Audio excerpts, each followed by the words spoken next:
Affaire Woubi en Côte d'Ivoire, le gouvernement met les choses au clair. En Côte d'Ivoire, la situation des personnes LGBT est devenue particulièrement préoccupante ces dernières semaines avec une montée en flèche des discours de haine sur les réseaux sociaux. Des influenceurs ivoiriens tels que Marco Sokami ont lancé une campagne virulente contre les Woubi, un terme désignant les homosexuels et certaines personnes transgenres. Abat les Woubi! Abat les Woubi! Un Woubi est un maudit!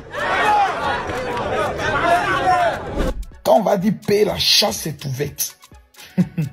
Vous n'allez pas croire. Wallahi, vous n'allez pas croire. Vous vous sentez trop en confiance dans le pays quand vous faites Miss Woubi. Dans le pays d'ado.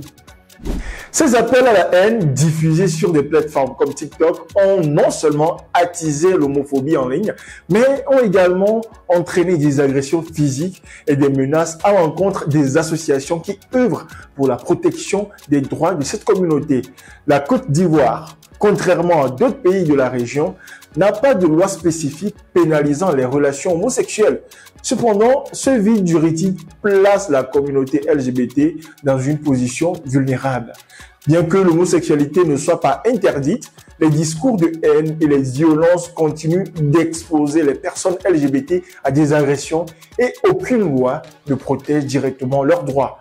Vous devez savoir qu'en Côte d'Ivoire, la Constitution et les différentes lois, notamment la loi sur le mariage, consacre le mariage entre deux personnes de sexe opposé. C'est-à-dire le mariage en Côte d'Ivoire, c'est un homme et c'est une femme.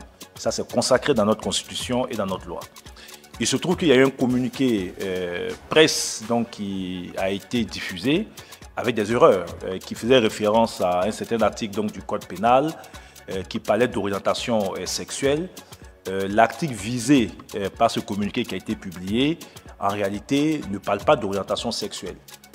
Dans aucun texte donc, pénal en Côte d'Ivoire, on ne parle donc d'orientation sexuelle.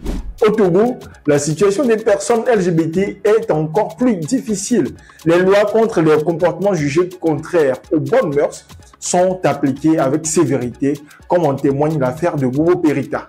Ce dernier, un influenceur togolais, a été arrêté pour outrage public à la pudeur après avoir publié une vidéo où il s'exhibait de manière suggestive. Contrairement à la Côte d'Ivoire, où l'homophobie est davantage d'ordre social au Togo, elle prend une forme légale.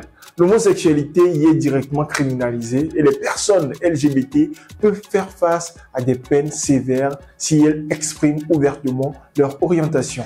Et vous, chers abonnés, que pensez-vous de l'affaire Woubi en Côte d'Ivoire? Donnez vos avis en commentaire et surtout, n'oubliez pas de vous abonner pour d'autres nouvelles plus passionnantes. Lomé Actu.